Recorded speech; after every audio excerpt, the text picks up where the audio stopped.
दादी अम्मा का सब्र और तकदीर। एक छोटे से गांव में दादी अमीना रहती थीं। उनके बाल सफ़ेद थे, चेहरे पर झुर्रियां थीं, लेकिन दिल में दुआएं और होठों पर हमेशा मुस्कान। लोग अक्सर कहते थे, दादी अम्मा, आप हर बात पर सब्र कैसे कर लेती हैं? दादी हल्की मुस्कान देती और कहती, बेटा, सब्र वो चाबी है जो बंद तकदीर के दरवाजे भी खोल देती है। उनकी ये बात सब सुनते थे, मगर समझ कम ही आते थे। पहला मोड़। दादी अम्मा की जिंदगी हमेशा आसान नहीं थी। उनके पति बहुत मेहनती थे, लेकिन किस्मत हमेशा साथ नहीं देती थी।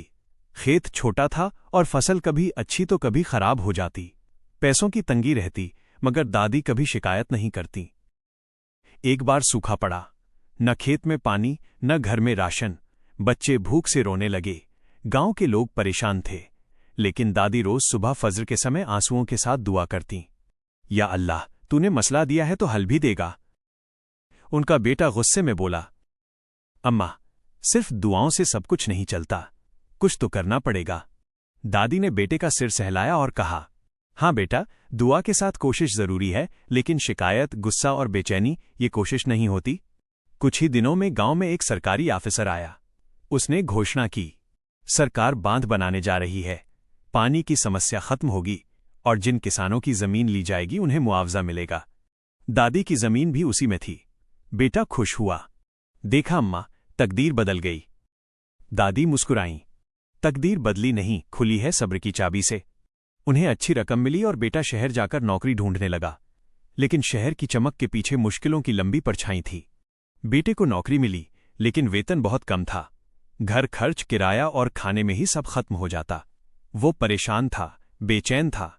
एक रात उसने मां से कहा, अम्मा, मुझे लगता है मैं नाकाम हूं। जो भी करता हूं, आसानी नहीं मिलती। दादी ने उसके हाथ पर हाथ रखा और कहा, आसानी की तलाश मत करो बेटा, कोशिश करते रहो। अल्लाह देर करता है, अंधेर नहीं। बेटे ने नौकरी जारी रखी। परीक्षा का समय। कुछ महीनों बाद बेटा बीमार पड़ गया। कमजोरी, बुखार और दवा पर खर्च। शहर की जिंदगी और मुश्किल हो गई।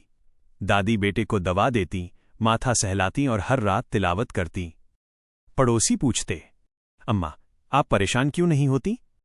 दादी जवाब देती, परेशानी इंसान को तोड़ती है, मगर सब्र इंसान को संभालता है। धीरे धीरे बेटे की बीमारी ठीक होने लगी। तकदीर का खुला दरवाजा। एक दिन उसी कंपनी में बड़ा पद खाली हुआ। लोग बड़े बड़े डिग्री वालों की उम्मीद कर रहे थे, लेकिन इंटरव्यू लेने वाली अधिकारी ने बेटे से पूछा, तुम बीमारी के बावजूद काम पर आते रहे क्यों? उसने हौले से कहा, क्योंकि मां ने कहा था कोशिश बंद मत करो। अधिकारी मुस्कुराई और बोली, हमारी कंपनी को मेहनती लोग चाहिए, सिर्फ डिग्री वाले नहीं। बेटे का चयन हो गया। वेतन पहले से 3 गुना ज्यादा। घर में फिर से खुशियां लौट आईं। जब बेटा खुश होकर घर आया तो दादी ने सिर्फ इतना कहा, देखा बेटा, जब मुश्किल आए तो घबराना मत, वो तो तकदीर का इम्तिहान होता है। जो सब्र करता है उसे रब इंतजार से बड़ी नेमत देता है। अंत माइनस सबक। गांव में लोग आज भी कहते हैं, दादी अमीना ने सिर्फ जिंदगी नहीं गुजारी, उन्होंने जिंदगी को समझा। उनकी आखिरी सलाह हर किसी के दिल में दर्ज है। कभी भी रब की देरी को उसकी नफरत मत समझो, क्योंकि रब देरी तभी करता है जब देने वाली चीज बड़ी होती है। पसंद आए तो लाइक शेयर जरूर करें। Bye bye.